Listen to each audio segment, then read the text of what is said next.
Ma mission TV, le miroir du monde. Aza impliqué dans ma 80 millions de dollars. Est-ce que toi tu peux nous brandir un document ou des rendre? Ne fait ne serait-ce qu'une lettre. Oui, mais remplissez-les-nous. Heureusement, si vous ne vous agitez pas, Kamata Yango. Émission la émission en direct. Kamata Yango, totanga mota mona lettre wana. C'est vous. L'Assemblée nationale. Alors, et Singela Kinaye, composé dans FCC, il y a une co-gestion. C'est un langage facile de dire UDPS, le bilan de l'UDPS. Le bilan sera partagé aussi avec d'autres partenaires. L'émission, et bilan à Tshisekedi. Bako Kabila yango na Kabila pendant des années. Kabila ba mi balé ba Kabila yango. De ba Kabila na Kabila, ba Kabila yango na Katumbi parce que Katumbi tout le monde nga sali ba défilé de mode wati amona Tshisekedi pose na gouvernement. Ako Kabila yango na MLC o Mama F Bazaï ba lobaka liboso ko composé na Tshisekedi te lelo. Le président de la République, c'est lui le garant de la nation, c'est lui le garant du bon fonctionnement des institutions. À cause de la yemoko devant le résultat au étali gestion yamboka. Parce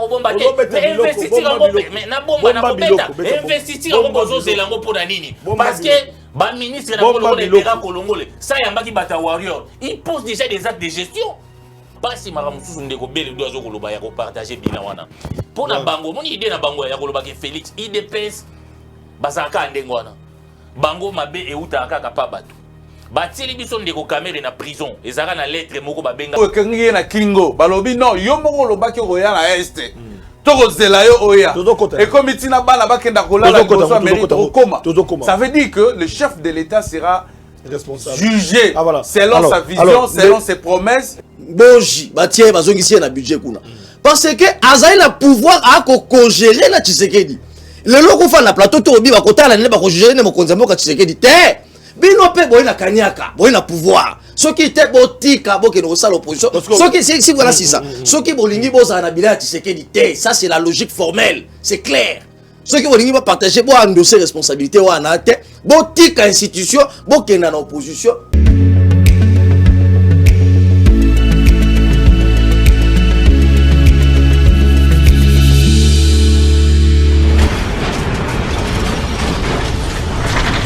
Ma mission TV, le miroir du monde. Les alliés sous Yakubo Mbate, moi, on a la population de Koflavien, soldat du peuple, les Lobakobenga, sentinelle de la République, papa sentinelle. Azali, on a pour la couper Sabino, ma vraie information. Bon, ça a toujours branché chaque lundi, mardi, mercredi, jeudi, vendredi, à partir il y a 10h30. Basango ya Congo, ou plutôt couper Sabino, ma camonde, vous allez connaître Kanamboka. Ma beauté au salier, le côté, Koloba. Ma nommé au dirigé, ma bé, Koloba. Congolais à Salimou, Koloba. Ma beauté au salier, le côté, Koloba. Ma nommé au dirigé, ma bé, Koloba. Congolais à Salimou, Koloba. Yonani, Potolo, Bate, Koloba. Ma beauté au salier, le côté, Koloba. Ma nommé au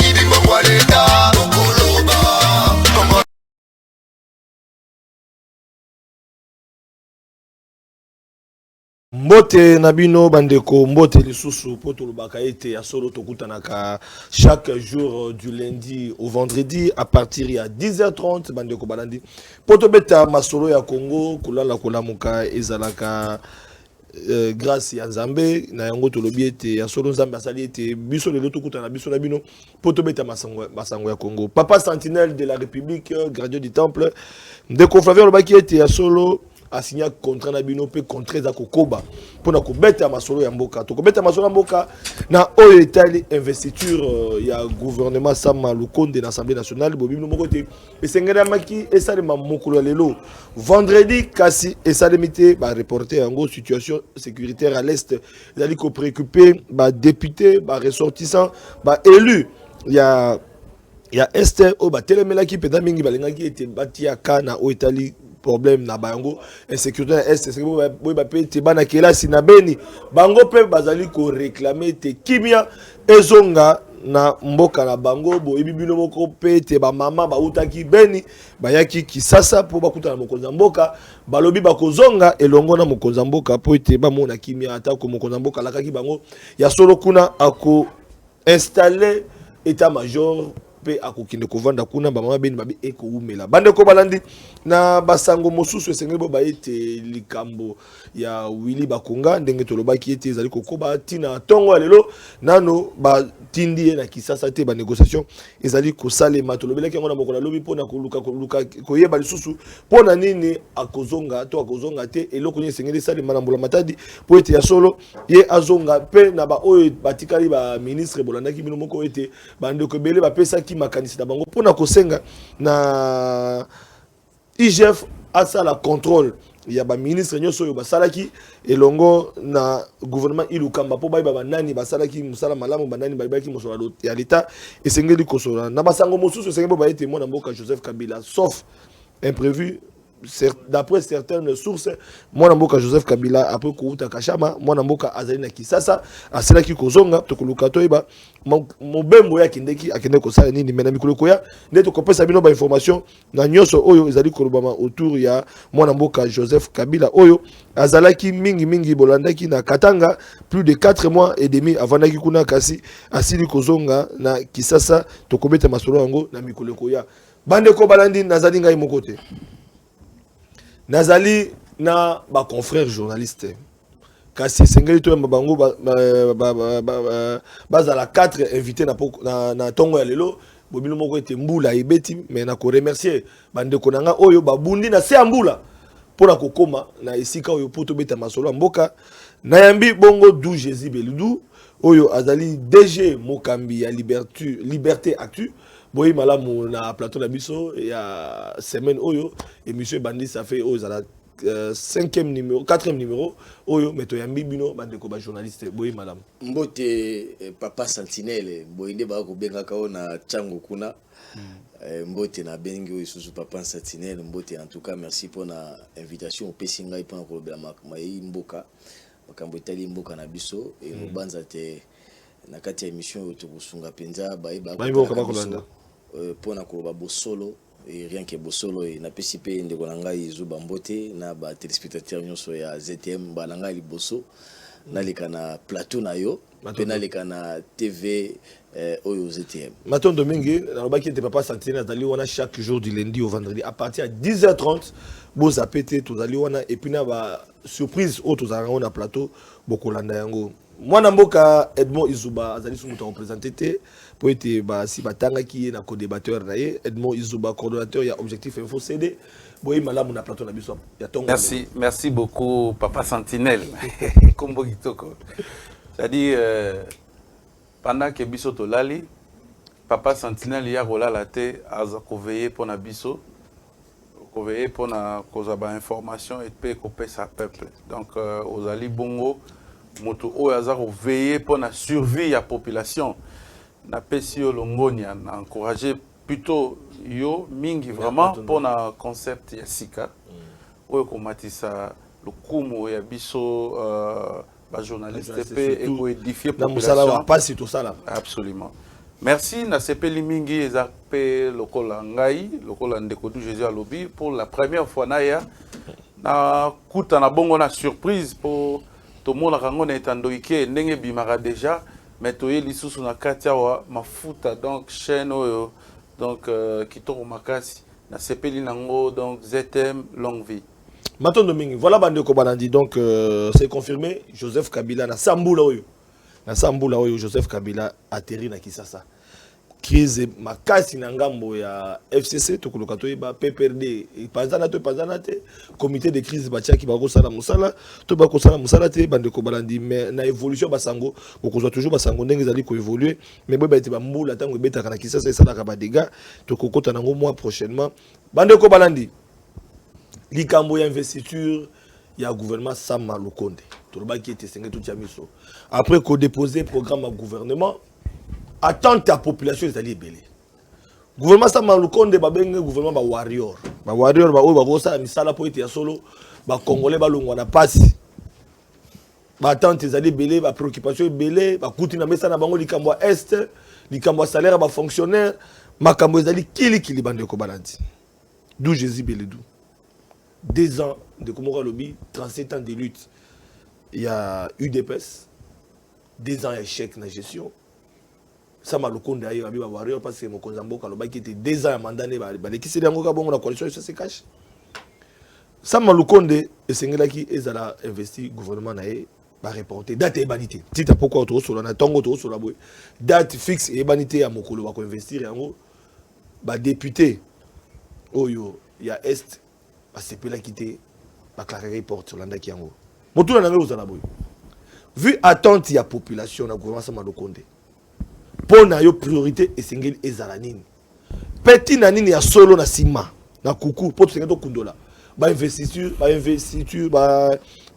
plutôt gouvernement Sama Lukonde te est pour na kanyaka ba député ba ko senga ba zo kité ba bangi ba soki to kena ngo po ba politique ba za bongo to kena ngo mbala moko to ko kamwa ka bo gouvernement ko makale kale ba zongi po to kaki miso zo tambola négociation zo salima ba pétitionnaire bazali. Merci beaucoup Papa Sentinelle pour notre tuningai kasi za makambomi bale misato esengeli na bongisana no yambona ya nola na motuna na yo esengeli koyeba ke UDPS wa yi parti na pouvoir c'est vrai a sali 2 ans a na pouvoir pour mokonzi mboka ndi auti na UDPS mais kasi na 2 ans wa na esengeli koyeba te UDPS a géré mon côté tel lo na ko se référer un peu na maé Kabuya auti koloba kuna na Congo central et ça c'est vrai ce qui te ngi totika na raison ya makambo ce qui dit à du pouvoir il n'avait pas une majorité dans l'Assemblée nationale alors et sengela kinaye ko composer na FCC il y a une cogestion c'est un langage facile de dire UDPS, le bilan de l'UDPS. Le bilan sera partagé aussi avec d'autres partenaires. Naobi, partenariat FCC Cash, où on a vu pratiquement le ministère régalien Zaghi tenu des maîtres na FCC, Yakabila, notamment finances, etc. Ministère Wana. Le premier ministre même, Ilunga Ilunkamba, était issu na Wana. Et bien, c'était une gestion collégiale. Donc, au départ, en Motena, na bilan de Tshisekedi. Il faut aussi mettre dans le bilan de Tshisekedi les autres, notamment les FCC à Kabila. Ça, c'est le premier élément.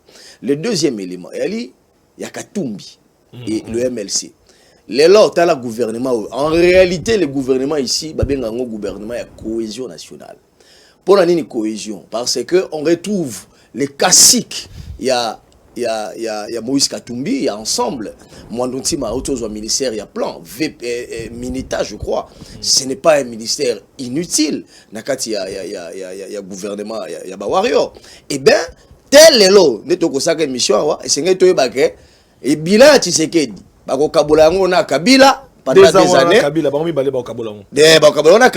Kabila, Katumbi, parce que Katumbi, tout le monde a sali ba défilé de mode, wati, à mon Tshisekedi pose dans le gouvernement, à Kabila na MLC, oh Mama F Bazaï, Balobaka Liboso a composé na Tshisekedi Telelo, a composé na Tshisekedi et a eu vice-premier ministre, d'akoti Angoka Sanakati a bilan, c'est un bilan partagé. Et enfin, Bako Kabola Yango, hier, na Vital Kamerhe parce que te mokolo to kolobaka lelo Vital Kamerhe c'est ce prisonnier qui est encore influent auprès du président de la République et Dingolobanini Kamerhe partagera totalement les bilans de Tshisekedi en 2023 et donc ça sera un bilan partagé entre l'UDPS et les forces en présence. Ça c'est de la raison. Sur le but de réfléchir logiquement c'est ça. Bah on va dire qu'on s'assume le gars là Moïse Katumbi a reçu Sabino biso to lingite tozwa prémature kasi to linginde tozala na ba ministère le gars plan etc. Donc s'assumer voudrait dire nous acceptons d'être là, nous partageons les bilans de Tshisekedi et en 2023 nous serons tous comptables parce que l'UDPS n'a pas attends de parler donc voilà précision. La précision précise. Bilan Etienne, il y a Félix Tshisekedi voulais-je dire, et ali bilan partagé entre Yé et Joseph Kabila. Yé Kabila, Kamerhe. Donc toi épargné donc il y a Félix na bien. Ndeti ba Kamerhe osama kana la muka lelo. Fayulu ya moko sana raison na ye. au balabino mais Moïse Katumbi tant OK ko gérer ouais sous l'opposition tu es à la mouka. C'est de l'usurpation identité parce que tu ne peux pas être dans l'opposition.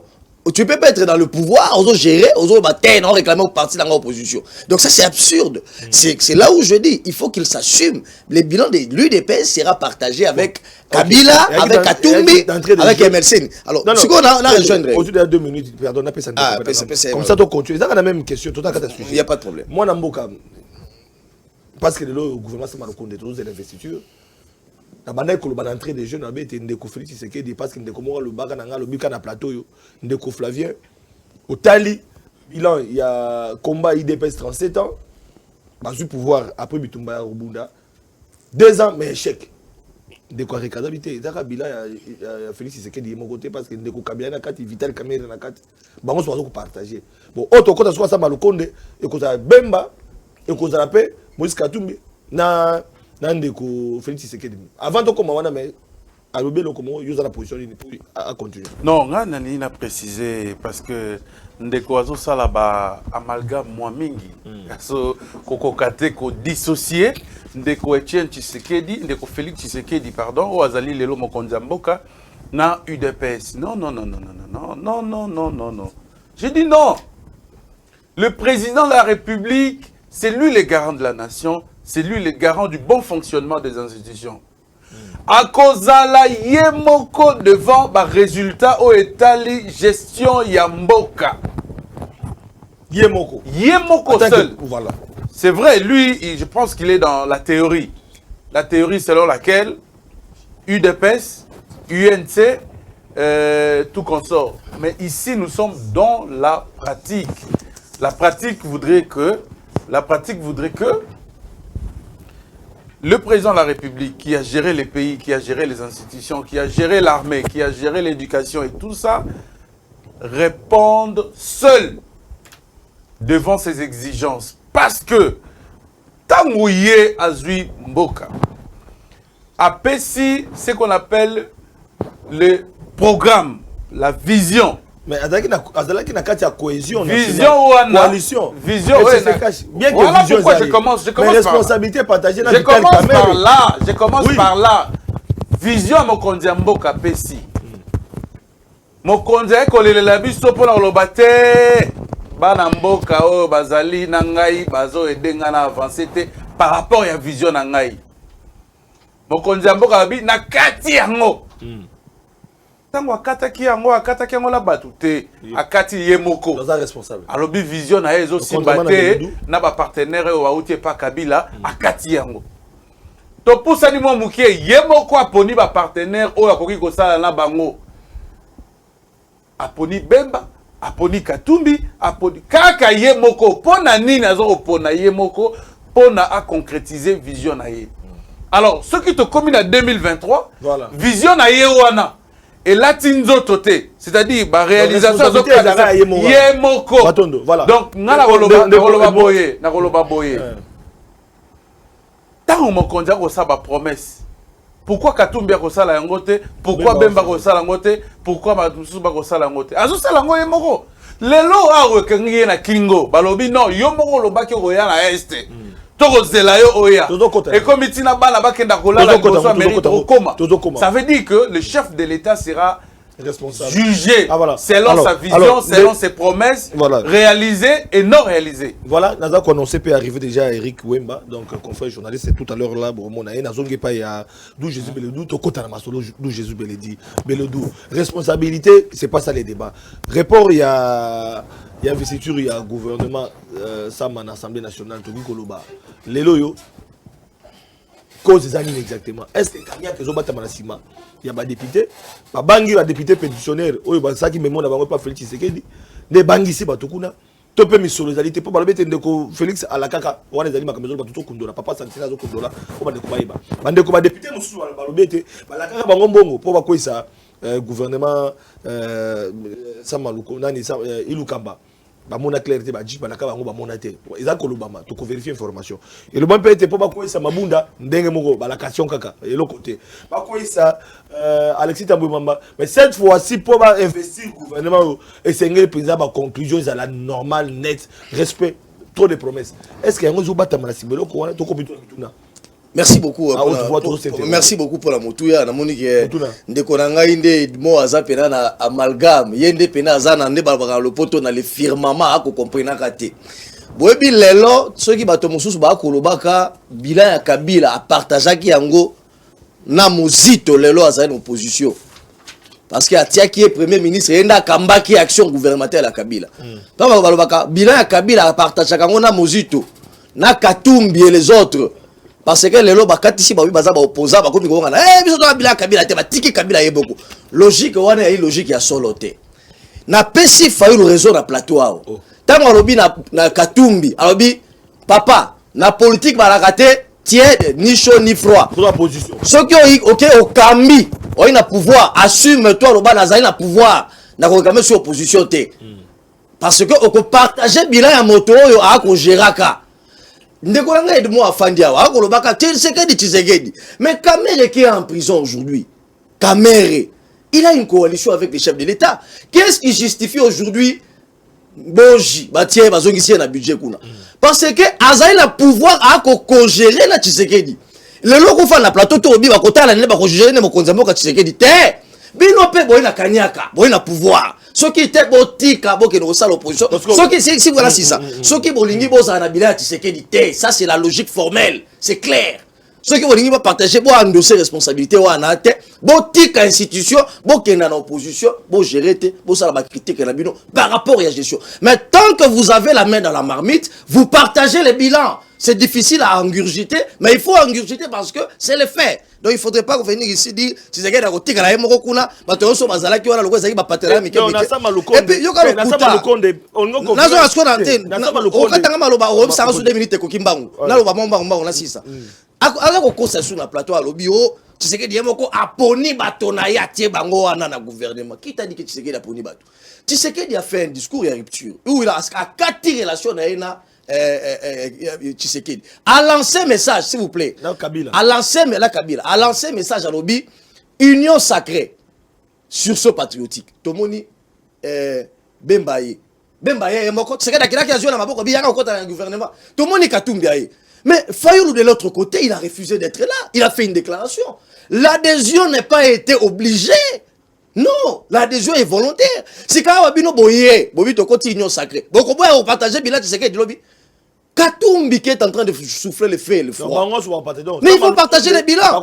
Et alors, parce que bon gérer. Son ligue qui est Makambo est allé gouvernement ni investiture. Moi naloba ki ango. Et c'est quelque chose à la rationnelle. Et c'est quelque chose à la rationnelle. Naloba ki problème ya Tshisekedi et ko banda mokolo akobimisaka gouvernement. Et le problème de Tshisekedi vient maintenant de commencer. Et le problème ici, Tshisekedi doit savoir habiter avec ces problèmes comme le sida. En 2023, les députés pétitionnaires à Roussa la chantage. Na souka. Ce que nous sommes en train de voir ici, c'est du chantage. Au-delà de toutes les revendications. Et un chantage, bah, Roussa, comme on dit en boca. Tala, yo bien wa, bah député, bah la récompenser parce que bah ça la guinini. Mais papa, et alors yo. Yo tanga bana no batanga esika mona bana ngate parce que doit to futi minerval ya mwana sisi ka sozo ina ndako no bi bo récompenser na futi minerval à mwana mais bolobi boye na patriotisme tango boko si na patriotisme vision par sur son patriotique ba tout ba bi sur son patriotique nzoka ne na sima wana lokoso ba yeba bibiso mais quand même les malhonnêtes bon elle est malhonnête té yoka ba ouvrir à première heure ba lobi biso ne to bundi pour que le loyo iluka makpeya to bundi na mabunda mais c'est là où je dis non ya na lobi boye to bundi ba to musu ba ko na lobi boye tango bondimi bolobi to ye union sacrée par patriotisme et ni ko loba nini boko sera kate contrepartie na pese exemple là o sali bien pour la moi na yo comme ça ba futa ombongo pour la likamboni. Alors lorsque maintenant on voit les agitations ici, c'est qui était prémédité. Des députés qui veulent pas investir, il fallait ça malelo. Investir ça lelo pourquoi? Parce que au-delà de la revendication folklorique bah à la TV, il y a des gens qui exigent de l'argent. On ne peut pas avoir un gouvernement de 400 personnes pour satisfaire tous les députés. Déjà le gouvernement il y a 26 députés nationaux. 26 députés nationaux. Le gouvernement est bon bah kamata ba tonyo so ba ça qui ni wana ba kota bango na kati ya gouvernement. C'est là où le bloc. Alors, en refusant. Que mon compte satisfait, quand même. C'est largement satisfait. C'est largement satisfait. C'est une première dans ce pays. Avoir un gouvernement avec 26 députés. Voilà. À satisfaire Bango quand même. Si Kawana ko chuter wana pour la monita ta wa minga ko s'agiter déjà. Si Kawa conclusion na ngai ali nini? Conclusion na ngai ali boy. Voilà. Tshisekedi esengeli na ye azwa risque ndinga mesala ko zwa ba risque. Azwa ka risque ko kabwana na Kabila, toki ba généraux ba gangi kuna nous sommes pas des agneaux etc. makambango eleka. Asali gouvernement naï. Ce qui blocage est qu'on persister. Mais il n'a qu'à dissoudre le Parlement. Voilà. Mais parce qu'on s'en on va continuer avec ces chantants. Non. Et les députés, c'est là où j'en appelle à leur responsabilité. La responsabilité des députés voudrait quoi? En refusant d'investir le gouvernement, vous bloquez encore les institutions de la République. Pas les chefs de l'État, mais les institutions de la République. Parce que si vous brandissez la question de l'Est du pays, mais cette question de l'Est du pays doit être exécutée à travers l'action du Premier ministre. Et ce Premier ministre-là, s'il a le main lié, parce qu'il n'est pas investi, c'est là où je dis, si nous allons par la raison, on va voir que la raison, il y a pétition contre Mbossou. Ce sont des raisons fallacieuses. Merci. La raison vraie est qu'ils exigeraient de l'argent. Voilà, Edmond Izouba, même question, répond investiture. Qu'est-ce qui bloque? Qu'est-ce qui bloque exactement? Le peuple congolais, balongola makanisi ya mabe oyo de Kobeledu alingi atia na mitu na bango sikoyo. Oyo ezali lavage ya cerveau modèle nini? Tokomi na parlement de buto nini? Tokomi place nini? Oyo bozo boya ba juger Tshisekedi. Et puis ta bozo loba union sacrée. Suso patriotique ezali nani? Union sacrée ezali mukolo union sacrée ezali nani? Ezali nani? Félix Tshisekedi mokonzi ya mboka. Mais dans lobby, on a pouvoir discrétionnaire apparemment de quoi à comprendre. Dans lobby, on a gestion du pays. Pourquoi vous avez un déco Katumbita qui est dans l'Est? Pas autant que ça, Mokondi Mboka. Mais à ce comprendre, il y a comme un sous chantage. Non! Le président de la République, c'est lui le garant de la nation, garant de bon fonctionnement. C'est lui. Oh, avec un bic rouge, décision à Souka.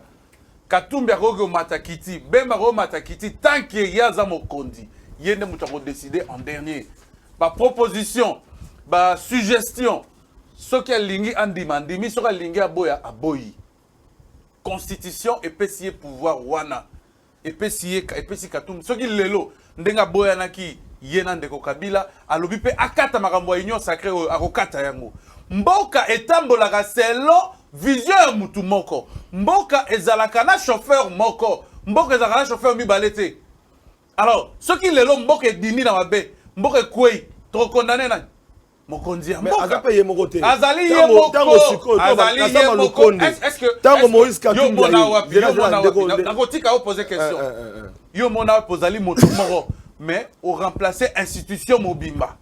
Ndenge mokonzi azali wana pèse sur ses épaules une institution, et la toute première institution, le président de la République.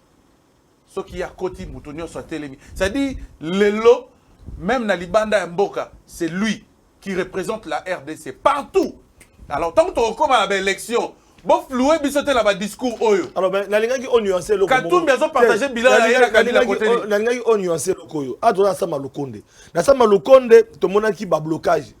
Bemba Koutani Nandeko. Félix Tshisekedi, Katumbi akuta ndeko Félix Tshisekedi, oto bazo kana ba poste il faut pas bisa donc blocage ezala ki to vandi gouvernement. Oui, pourquoi bakutana ki?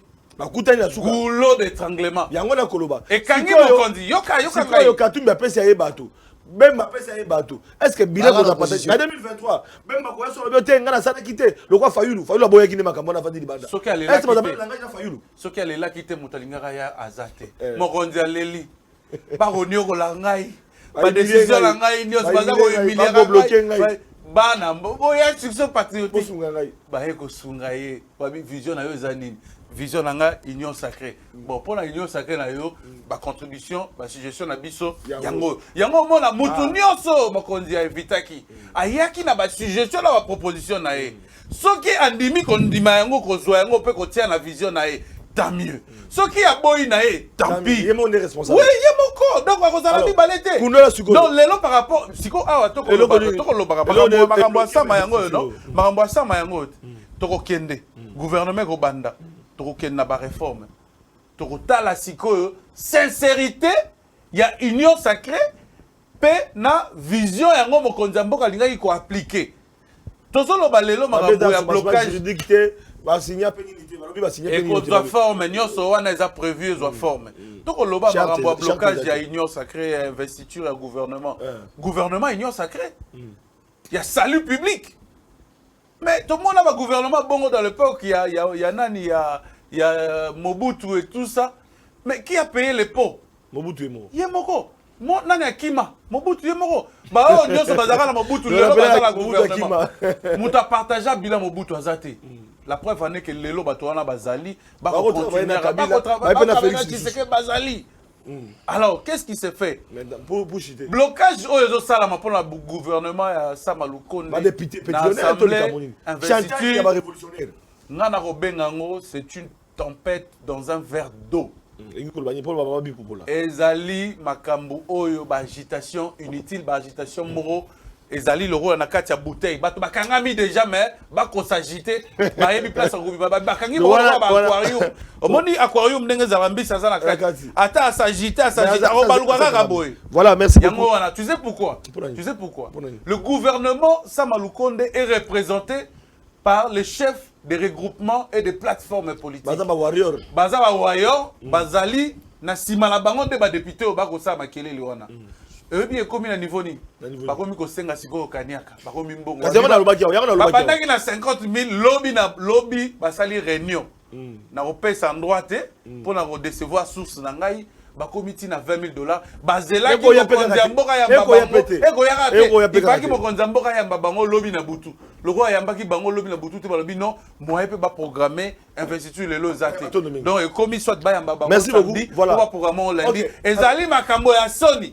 Il faut qu'on dénonce bato yo mona gouvernement nini bazo ba député 200 batia bango pour ba lingi o no biso bino bana. Voilà bandeko balandi tolobaka yango o eza émission ya population papa sentinelle bakete aïe pour songa Congo qui est liboso tokoloba makambo mboka mwana mboka Eric Wemba to yambio vous allez pas me penser sango toko beta masolo gouvernement Samaloukonde c'est que ça investi mais toko comprendre te ba dessous de qu'est-ce qui bloque qu'est-ce qui se passe toujours comprendre des sous-soutés tous bata ebele pour na confectionner gouvernement peut bimi o ka ba liste zo kenezo zongaka mais enfin pas de l'investir bango moko union sacrée on peut reporter toko ba sauter qu'est-ce qui se passe exactement il y a liboso na ko senga bolimbi si pour na retard tala en tout cas poto surtout pour la population Yves Bouya kimiti c'est quoi il té mais o yanga peneza o yanga poto na ebité union sacrée zo kezaka poto ponzela ko beba basi basali 2,5 basi bazali dezelo côté donc nzele bebi koleka ko totambo kabila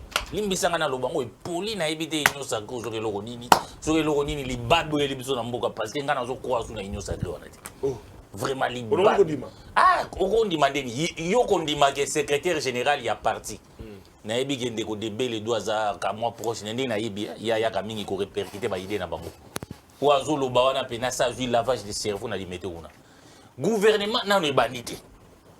A vu déjà parole. Au Katumbi, Bemba, Bouébake. Échec, tous les responsables. Bouébake, Tshisekedi a appliqué politique, il a été. Il faut passer deuxième mandat. Donc, il y a beaucoup déjà pour naïe. Ou à Salaki lobby, naïbita Outaki Soyi qui sent tout. Et ça déjà avait des chèques. Donc, pour naïe, au Kabouya, le gouvernement est aussi Mbanangote.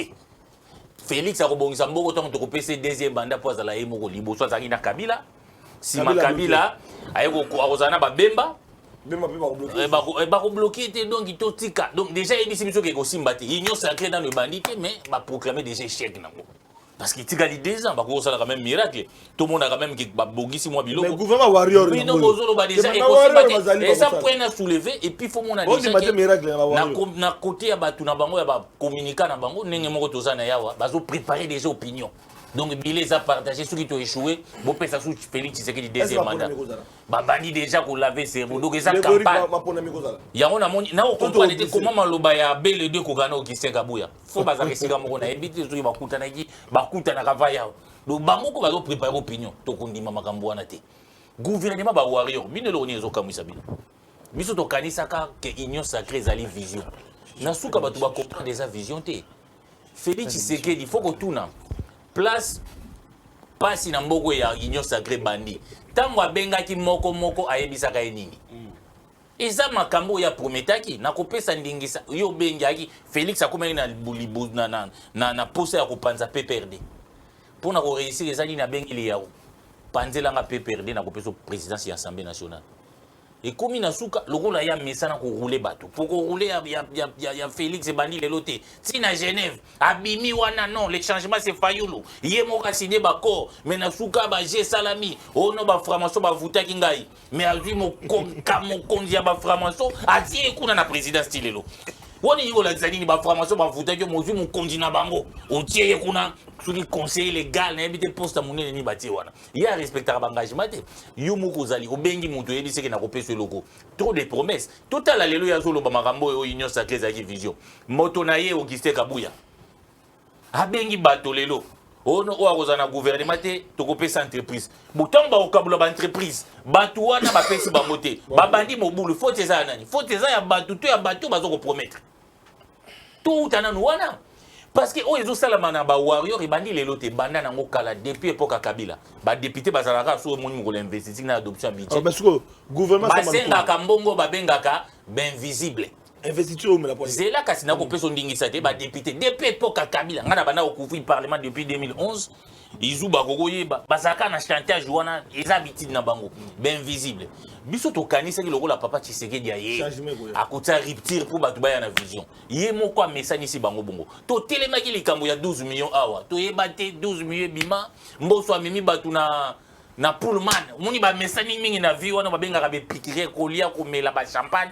na mwa kanyaka allez si bango ameli si bango manger yo kabino pena peuple comme na pasi yo président soki ya parlement lobby manger buvez on ne vit qu'une seule fois ba champagne melami peuple a kozanga ta mwa ma ya komela bango ba meli ba zui ba kanyaka ba bimi 12 millions to ebisi ke na 1 mois 12 millions lekaki belé et soki na 12 millions te ndeko fayulu ala kisi biso tale loko mboso asali abimisi sous 5 millions na kesi ya l'état 20 élection na ye bokende bozwa nini comment lobi bozwa nini bokende bakofuta bino mbongo na bino à part mbongo na bino tokozo ba bengi complément yango to benga ba invisible siko ba député lelo pe balobi mais ba invisible zo mona na te à chaque fois za ba invisible bazo senga ba invisible ba pesa bango ba invisible wana parce que ça bo mesoni fallait qu'ils a la vision et comme ba 12 millions ba 5 millions alors bo mesani si batu na ba promesse il y a aucune vision ezali et comme qui nango kaka ndeti moi marché des députés ça ma lukonde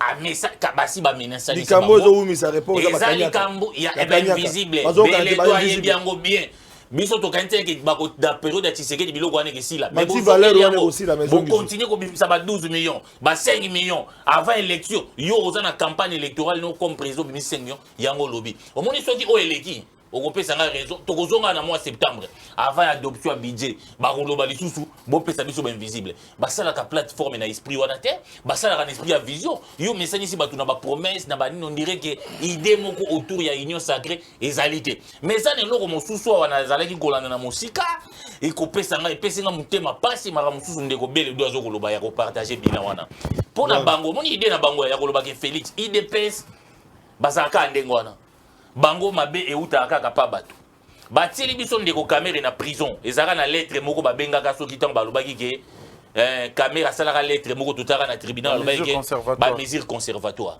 yango nde ministère public alobaki batia camera na prison biso tout olanda yango mais boni batie cabinet ya sika na Guilain Nyembo azui ba même mesure wana na minute to komituna est-ce que Katumbi mutako za responsable marambo ezo leka sikoyo pour na émission mbongo babengaka réserve d'échange mais ebité su na ko expliquer mo nini même yo tango sala ka bani nous na mbongo bengaka réserve oyo ko yiko bima kaka moi konzomo bombi moi konzo mboka e ko bima kaka na urgence basimba ka moté moi na beli to likabo mais bolobi kende ko caméra atushaki yango to kangi yango mais lelo comité de politique ya banque centrale ba auto sala communiquer eza makambo ko uta na mutu na ngati ba constater que ba zimbongo na kati ya réserve d'échange plus de 180 millions de dollars yango moni réserve na biso ekiti na 500 millions Kabila a dit qu'on a 1 milliard et qui dit les communes à 5 000. Et puis, on a constaté qu'il y a un mois seulement, 166 000, il y a réserve d'échange et s'il a raté, et s'il mais dans minute, Katumbi a zaté, Kamera zaté, Félix Yemoko na batouné, on a un scandale. À part Wana, on a un scandale, on a 80 millions. 80 millions de pétroliers, il y a foutisi mbangu pour na base ba rétro commission. Mais moto a sali ko ba rétro commission, yé wana déjà bâti na numérique. Directeur du cabinet chef de l'État. A sengi ba futa bambonga ba pétrolier na 480 millions rétro commission bimaki. Bazui emprunt na Robank. Et ça makambo bokanga kamere bolobi ke zaka rétro commission. Boni botike bera. Est-ce que ba katumbe moto ba ko sala ba scandale wana? Pourquoi bino bolingi ko assumer ba responsabilité ou est bino te? Te meto sukana wana. Bomba mandam. Na ko bomba te. Investir en bombe, mais na bomba na ko beta. Investir en bombe zo zelango pona nini? Parce que ba ministre na ko le bera kolongole. Ça yambaki bata warrior. Il pose déjà des actes de gestion. Bomba biloko na bomba biloko. Alors biloko ezali bomba biloko. Alors bozo baby samboka avant même investir mbongo ezoko yiba. Bomba biloko la. Alors ba responsable. Ndeko d'où Jésus beludu. Ba biloko betami awa maloya pa na yo pe beta biloko. J'espère que nous entendons d'antenne. Même temps d'antenne. Parce que on a évité par Papa sentira zo veiller. On a dit ba outil cabinet moko esika moko ba ba ele ba sakisi ya moko baya. Ba tango akolobaka na okanisaka lo ye moto akolobaka. Ba kolobaka loko moko. Et na mono ne ba outil esika moko complicité. Tango ya kolobaka ya koningisa ka mutu akosepela bakasi. Mais na ko balé yango un peu rapidement. Je crois que toi a au sala spectacle été. Hein, toi a au sala spectacle été de Kabuya. Azaraki na Kabuya, azaraki na nani. Yé avazarana c'est ça yé. Aza frustré yé. Azarana c'est ça. C'est ça yé. Bazui yé, ba pesa ki kombo na yé, bazui ba tie yé ministre était ba tie moto na yé, yé a commis frustré. Mais kono soko tale na teva tombo ki makasi. Yé, moto a caméra oyo. Ba bela ekutuka Edmond Kaningini. Yé aliko ndimate ke ndenga afandi a ba ko geraka. Je vais rapidement commencer par Edmond avant de finir par les incongruités qu'il a racontées. Oebi, lelo FCC. Quand autant aux yeux motoloko là, tant aux yeux motoloko là, bon ça a qui miate boko kabino. Tant aux yeux motoloko Bruno Chibala. Aux yeux motoloko la Chibala. Est-ce qu'on peut dissocier Chibala na bilan Kabila? Ça c'est une question. Tu peux dissocier aujourd'hui Chibala, Bruno Chibala, na bilan Joseph Kabila. On ne peut pas le dissocier parce qu'il a mené l'action gouvernementale. Est-ce que tu peux dissocier Sami Badibanga, la bien Kabila? 3 mois pas ambassadeur. S'il vous plaît, ce sont des questions. Vous pouvez dissocier Sami, vous pouvez dissocier Moutoloko là, Kamere Vital, Nabila Kabila.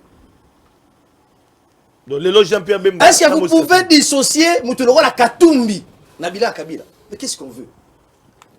Il faut qu'on se dise des choses finalement en face, la vérité. La vérité aujourd'hui c'est quoi? Si Kamere se sentant trahi, comme il le raconte dans Tournini. Heureusement pour nous, le procès a été un procès médiatisé. On vous a prouvé chez les directeurs, il y a marché public. Il n'y a jamais eu l'avis, on a avis de non-objection. Il y a marché public, il y a pas marché public pour le marché à 57 millions de dollars. Il n'y a jamais eu. Après ça, jamais vu n'a pas Kamere pour ça. Kamere est allé décaisser de l'argent après si jamais sur base de quoi? Il n'y a jamais un document. Il n'y a jamais un document. Si on te dit Kamere, on te dit jamais où est le problème. On te dit Kamere, des gens qui ont détourné de l'argent au vu au sud de tout le monde et qui se. Kamere Abikaka, il y a Abikaka, ceux qui gouvernement Ngebima. Ah, Kamere a bonne santé, il est même prestatif Premier ministre. Ceux qui vont voyager, c'est lui, Kamere est très malade, bah tiens, à couper la sonde. Pas la tata. Vous blaguez avec la République. C'est toi qui fais la comédie. Et aujourd'hui, ce n'est pas la comédie. Il y a des gens qui réfléchissent sur les gens. Nous ne sommes pas lieux ici. Et c'est ce qu'on a lorsque on toujours partage la bilan à Tshisekedi. Monsieur Martin Fayou, c'est un monsieur. Aujourd'hui, il vous dira que j'ai refusé la main tendue.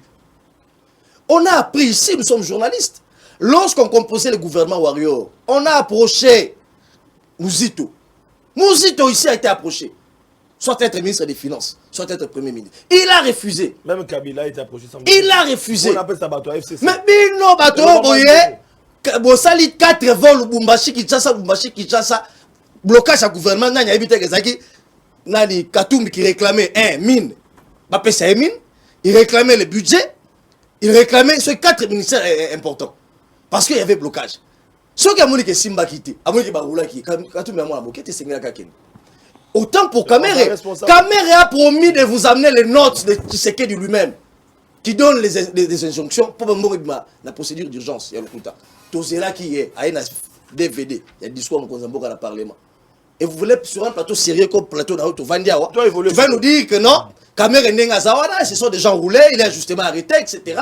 Ou des gens se sont devenus des millionnaires comme ça, dans l'État congolais, et vous là, vous venez applaudir, même si on a vendu nos cerveaux. Mais restons quand même avec la tête. Et donc, à ce titre, à la lumière, lorsque Tshisekedi dit qu'il va partager son bilan, ou Kabouya dit qu'il va partager son bilan avec tous ceux qui cogèrent avec lui la République, ce n'est pas d'éloigner Tshisekedi de son bilan, non. Il sera comptable, moi je l'ai dit.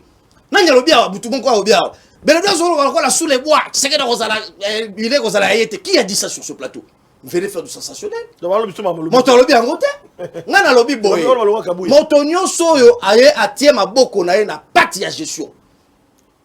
On a critiqué Sylvain Mutombo ici, il est passé dans un média. Il dit, je suis ministre, mais je suis aussi dans l'opposition. Ils savent pas ce qu'ils font, ils sont sous les bois. Comment vous pouvez être au pouvoir et vous dites également que nous sommes dans l'opposition. Mais aujourd'hui, Kamere, aujourd'hui, Katumbi, il va réclamer, se disputer la mouka avec Fayoulou et Mouzito. Pourtant, il est au mangeoir, à la pouvoir. Alors, on est tombé sur la tête ou quoi? Bon, là, c'est quitté, hein. Voilà, il va beaucoup de responsable à côté de tolérance. Et donc, aujourd'hui, la raison voudrait que, lorsque vous venez mettre la main dans la pâte de la gestion, lorsque vous exigez même des ministères, tant que vous exigez un ministère, pourquoi ça va qu'on va niter? Vous êtes responsable. S'il vous plaît, au ministère, bon, il y a Kabila. On détourné la bonne gratuité de l'enseignement. Si quand ok, mais toi, tu as détourné parce qu'on t'a placé là.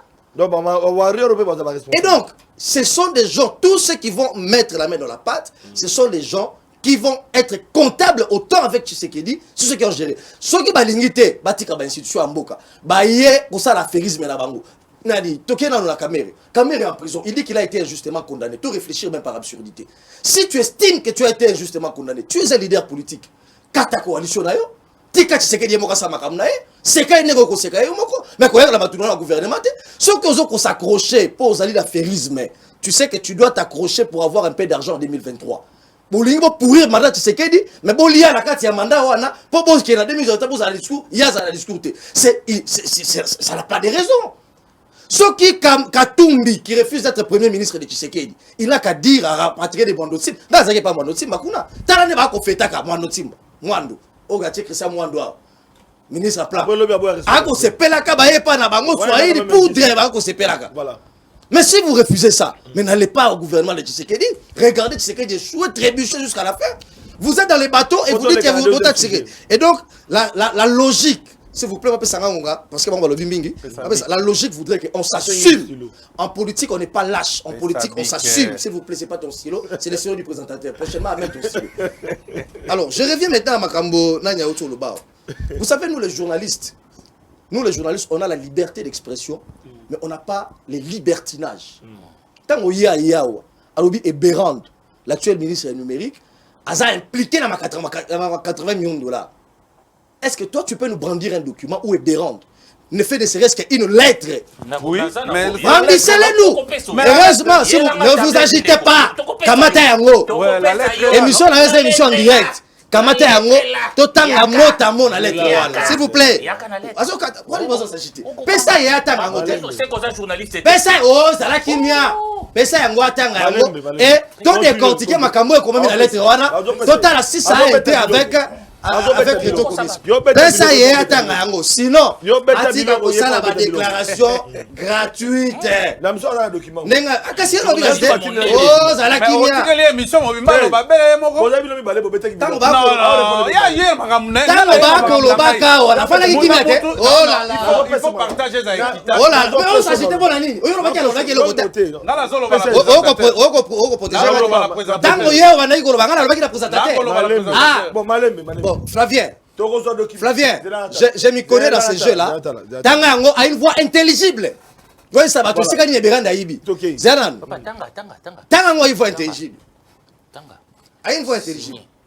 Cabinet du président de la République, référence 0210/01/2021, concerne pertes et manque à gagner des sociétés pétrolières certifiées au 30 juin 2020. Ça va volume, hein? Tout à la place. Mais attends, la lettre sauter. Mais document ça y a attaqué l'autre partie. Mais ça mais document a commencé quand et Béran dans l'autre. Tanga tika tanga. Soki aza journaliste. Tika ya tanga. Okele na babloko wala te tanga batomale ba kolanda ka biso batala soki Béran na atini ba détourner. Tanga. Oh, mais tanga yo ba détourner ko. Yo lobi Béran za 180. Tanga akomi ko ba na lingala. T'es en français. Perte manque à gagner des sociétés pétrolières certifiées au 30 juin. Signé Eberan Kolongola, comme le ministre des Finances. Alors, dans la même période, on a... Tanga mokanda te oh. Mais tanga contenu ko expliquer te tanga contenu omoni. Ba zong sanga siko maloba. Merci beaucoup. Ozala kimia. Ngana na maloba te. Ngana na maloba. Zong sanga maloba te. Zong sanga maloba. Na maloba c'est pas la ngai. Oh là là. Atanga sika malobi Eberande a détourné 80 millions de dollars. Journalisme continue à citer. Continue à citer. Yalokuta. Na retirer mais la pensée reste. Merci beaucoup. Merci pour nous les journalistes, on n'est pas là pour faire des invectives. Il y a aux hommes dans la journée c'est le lot. Ba kotina ka bona makala. Au fan du moni correspondant ça. S'il vous plaît. Na bité ba timide mo. Na timide mo toté. Oh, zala kimia. Zala kimia. Je peux. Yo zala kimia. Ba ça mais tant on a ko ba ko katanga maloba kwa. On a ko ba souté maloba. Botanga. Tanga esa sosika bien. Tanga na kotala ko na miso tanga. Tanga na lopoto. A une voix intelligible. Bakomi concerne. En français. Son Excellence, Monsieur le ministre des Finances, concerne perte et manque à gagner des sociétés pétrolières certifiées au 30 juin 2020.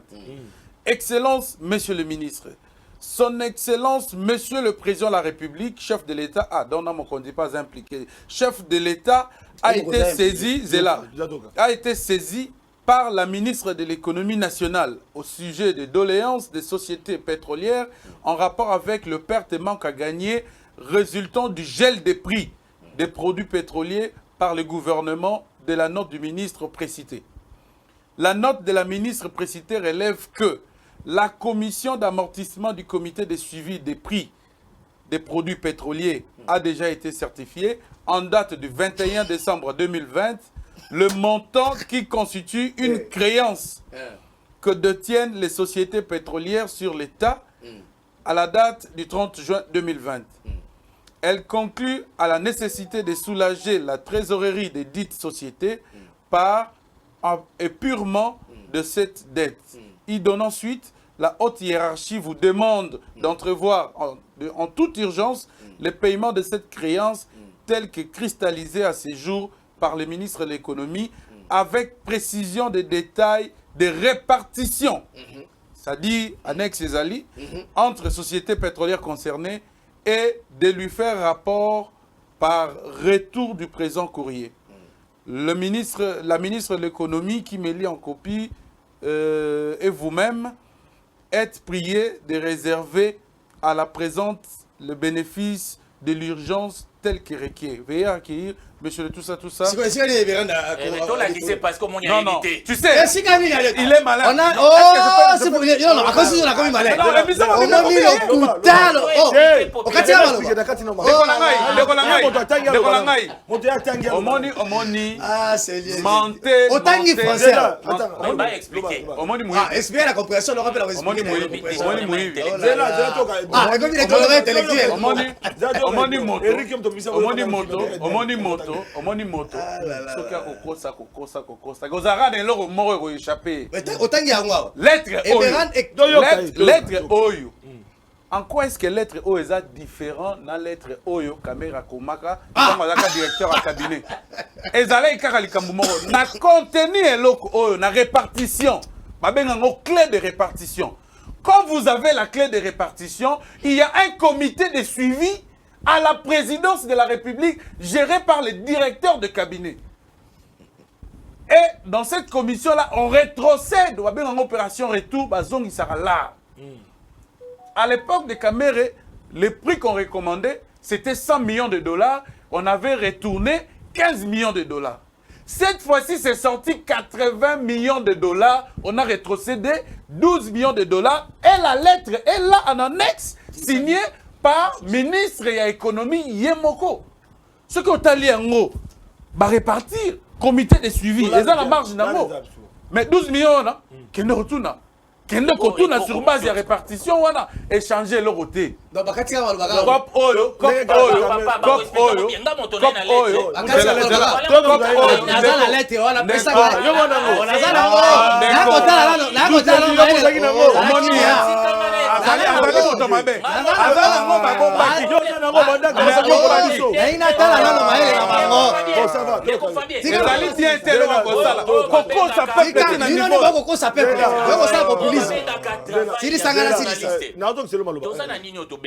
parce que au moins ils sont que totangi pour ça caméra nulle part ba l'exception que caméra place à Jumbongo ba benga kiango au monto ba tena cour constitutionnel Moussouki Kalouba détournement intellectuel. Aucune trace matérielle. Au fout ça l'état mbongo. C'est-à-dire qu'au yendeti ngai Fabien Moto asala ramosala oyo.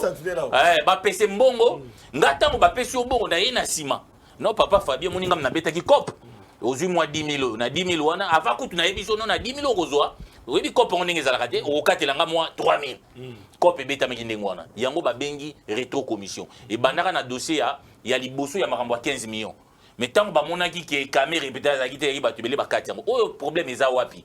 Po na lettre comme on a détournement mais faut mon esprit o eza na kati.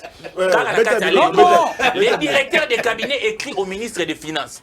À l'époque là na architecture gouvernementale, n'importe quelle caméra ça pouvait se comprendre. Gouvernement ezalaki démissionnaire té. Ezalaki démissionnaire mais n'importe où le premier ministre est en fonction. Vous comprenez? On a contourné le premier ministre. Le directeur de cabinet écrit directement au ministre des Finances. Ça n'existe pas. Ça n'existe pas. Nandenge mboke tambulaka et puis de dena likambo tambulaka ezakane ngo tanga comme oya caméra ebimaka na caisse ya l'état oyo ba lettre ezebele mo eto ba dossier nyonso ezate eza asengi l'état kende ko defa na Robank bakende ko 80 millions na Robank.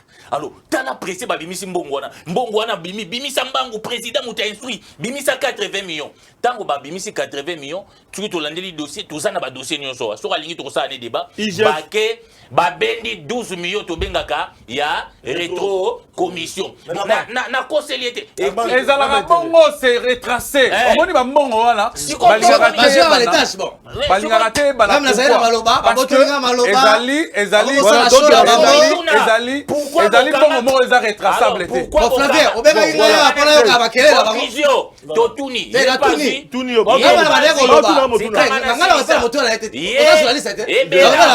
pourquoi bino boyebi que opération les agi bien le premier ministre est en fonction l'oué lobby que avant que premier ministre ça ningo na ba pesa ka copie par ya premier ministre on a contourné le premier ministre et ça président Betina ministère de l'économie alors d'où Jésus de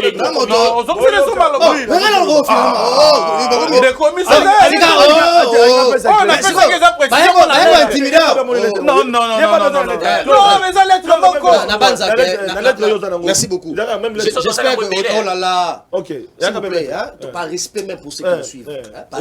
S'il vous plaît, par respect pour ceux qui nous suivent, organise ton débat. Parce que là, il parle comme dans la rue. Non, Malobé pas dans la rue. Aide-moi à tanguer les trains. À expliquer le firmament. La lettre, elle concerne bien. Perte et manque à gagner des sociétés pétrolières certifiées au 30 juin 2020. Perte et manque à gagner. Nulle part, Ekberan donne les instructions pour un décaissement de 12 millions de dollars. Nulle part. Toi, tu n'as pas lu. Oh là là, s'il vous plaît. Lettre Ezana le 22 janvier. Ah là là. Oh là là. C'est toute urgence.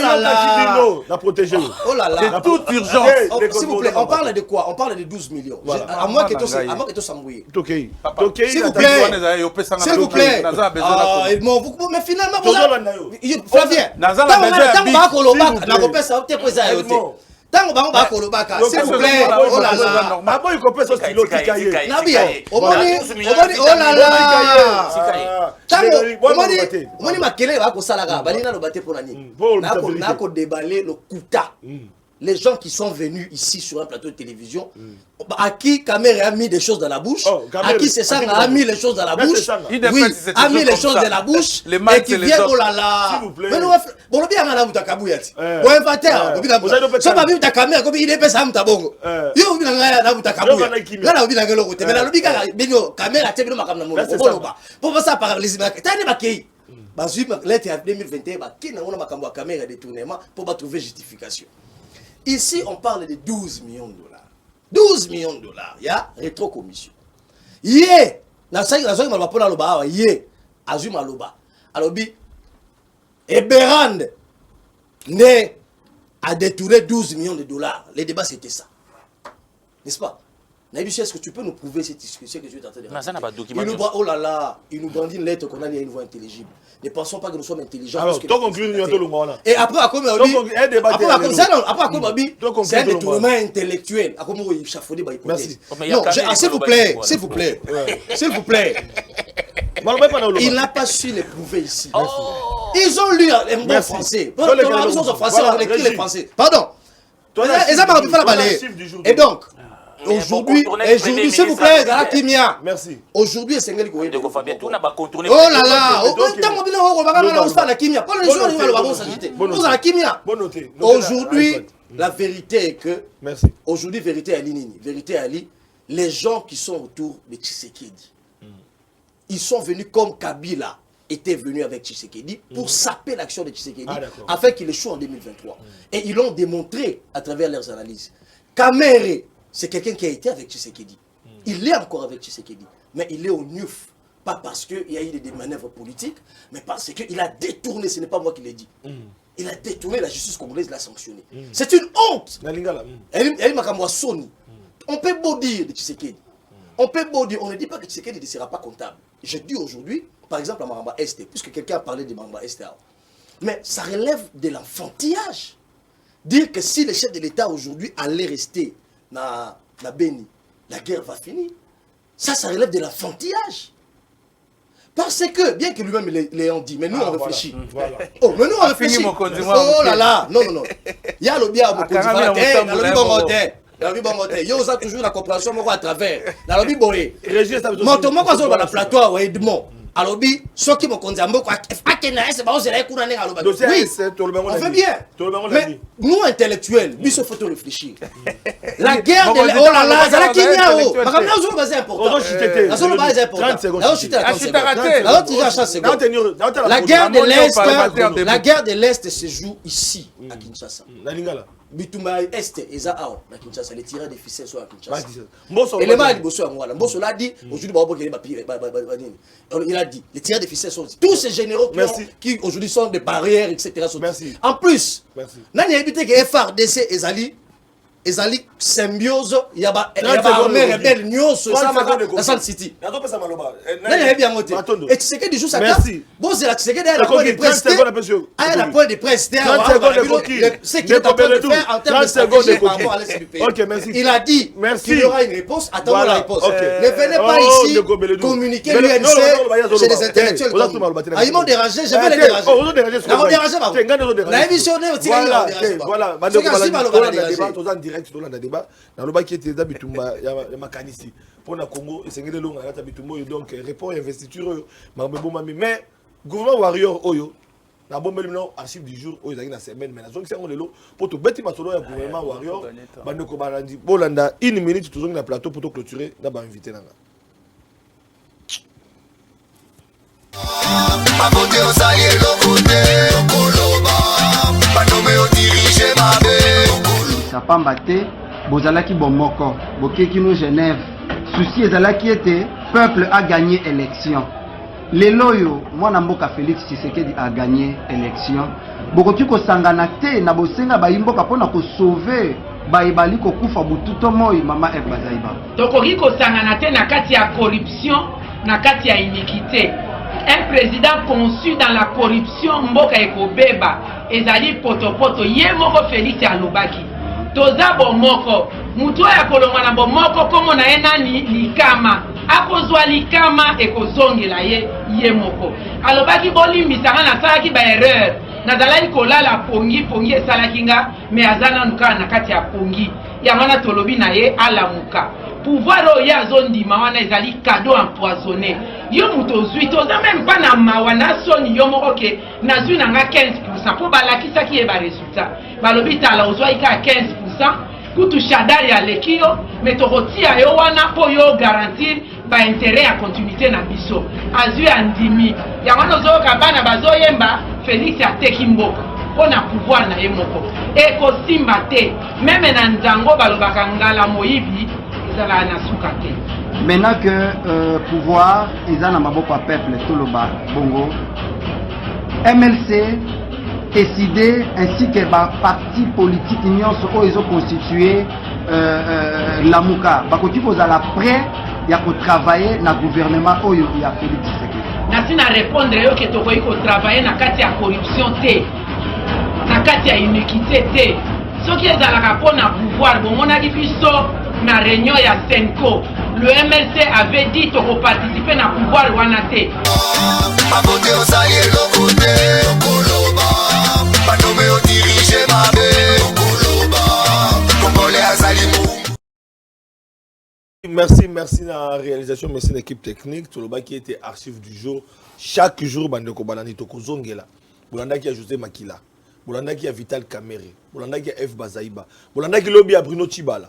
Mais mon collègue, parce que tu as clôturé semaine, na débat na biso, il y a un zone qui y a F Bazaïba pour na kotali sa gouvernement warrior. Donc ba obabo ya ki ba loba ki ba kolia na ndokité, ba ko sala boité mais lelo bazali mais est-ce que ba kolonga etumba? Et tout le monde a passé à Congolais, courant l'otiliki. Ils ont un salaire à fonctionnaire. Ma caméra sur les alliés ébélés, ma soldat, ma cause de la paix, ma foutama. Ma policier passe, n'a pas salaire 5 mata. Dollar peut toquer, ma mata. Bilo que c'est mati, bilo à coller mati. Lik ezala qui na 250 300 francs, lik comme na 700 francs. To ko kinde wapi passe leki ma maman bi pour la baza coller la paix pas de Flavien to kobeta masolo. Voilà bande ko balandi tout comme na souka to clôturer juste un mot par rapport il y a ba gouvernement warrior oyo to zelanini prochain rendez-vous lundi to kobeta masolo ya est parce que insécurité à est na ba bana kilasi oyo bazali banda ba kozela mokozamboka akita kuna po kimé elongwa to kobeta masolo ngo lundi te na bana 12 Jésus bédouté na bana na yo d'où Jésus asugisa pour ce moment biloko ya longola omoni le pana yo. Merci mingi. Une minute. Ils ont battu nous soir ou bazana tous na bango sur le plateau. Roti que la ngonga nyonso à ça l'émission. Ba olobelo côté. A roloba pe mona ke a reconvaincre pe mututé. Mais na muto na e bakanisi aussi la te continuer à faire ko sopa. Mais pour la ye ayebi ke le boa ba lokuta ko convaincre mututé na mabuna wala ya lokuta. Quand le premier Nabani n'a pas précision à lettre aberrante, quand il écrit à la chaîne des dépenses, d'abord lettre en code. Et ça code parce que même montant à 80 millions ils ont avancé. Pourtant, bongo ba traçabilité c'est salami.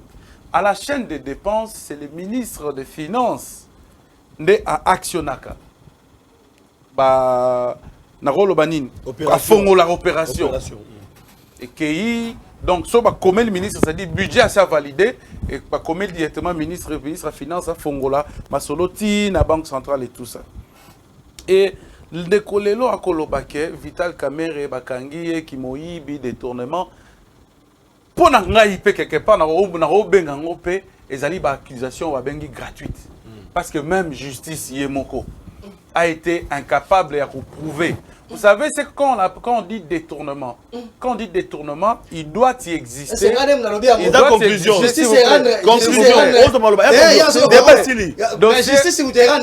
Journal les assis manabiso papa. Justice vous plaît. Vous avez une émission ici, si on te va Naobi attends que l'émission news.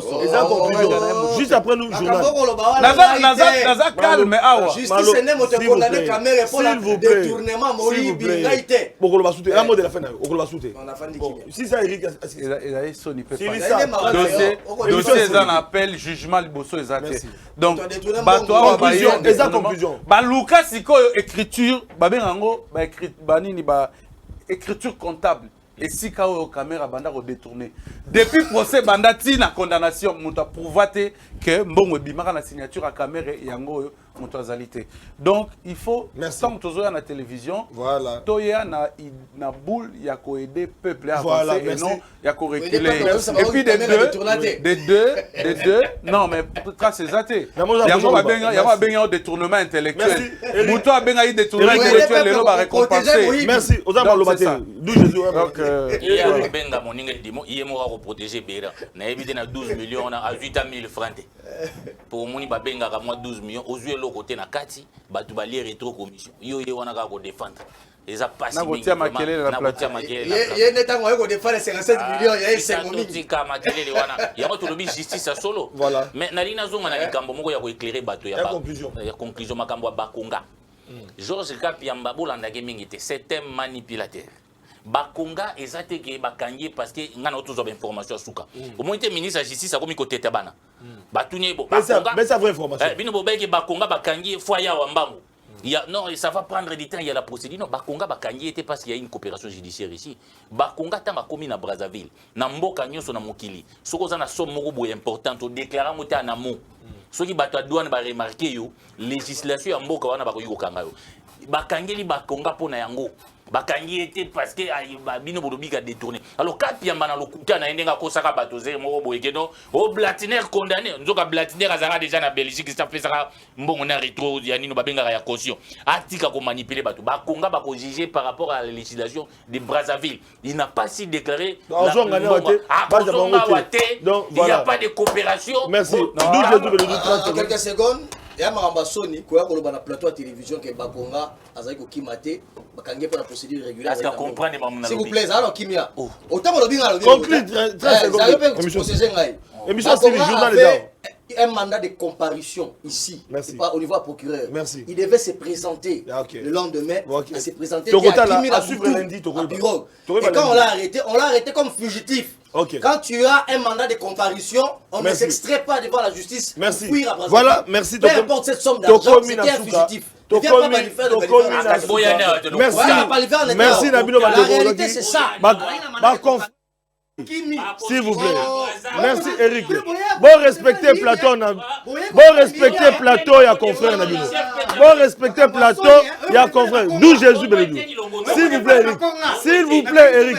Ba journaliste Momo Sassoni. Bande konanga ba journaliste Momo Sassoni le roi ba politique. Bolimbi sangai. Boza bande konanga to conclure en beauté. Voilà. Bande ko ezake sengo mingi. To yambi lelo bande ko ba journaliste. Biso ba journaliste to kanisi to réfléchir à haute voix bolandi biso. Tokutani lundi na prochain rendez-vous et puis chaque vendredi dans nos clôtures na bande konanga ba panzi sango on peut bailler na terrain bailler na information to lamba pe o ba politique bande ko sala chaque vendredi pour s'habituer bongo na bande ko ba journaliste ça que c'est ngomingi pour na biso to yamba Edmond Izuba coordonnateur il y a Objectif Info CD merci beaucoup Nadou Jésus Bélédou DG il y a Liberté Actu merci beaucoup Eric Wemba qui na retard journaliste Yves Bouya et donc ça les alaraté aux confrères journalistes des alaraté donc prochainement comme ça sous bongoté tokutani na bandeko na biso lundi na bayi politique to beta masoya insécurité na est ndenge baba na ya beni bakolela pe ba mama beni bazadi wa to ko ba est mokonza mboka a kotia ita major kuna ekoleka ndenge nini passe baba na beni ekosuka ba député ya est o batomboka ki bakozonga ekoleka ndenge nini voilà bandeko balandi investisseur gouvernement salimité boki ba réponse na ba pas sango ba pesa makanisi na bango to kabona ba spot publicitaire o tokutani lundi na émission sika mais rediffusion oyo 22h30 ba boto biso na katikati 22h30 bokolanda biso à partir il y a ZM télévision ceux qui match les juste après match bokolanda biso mais ce match daté 22h30 le rendez-vous est pris en rediffusion matondo.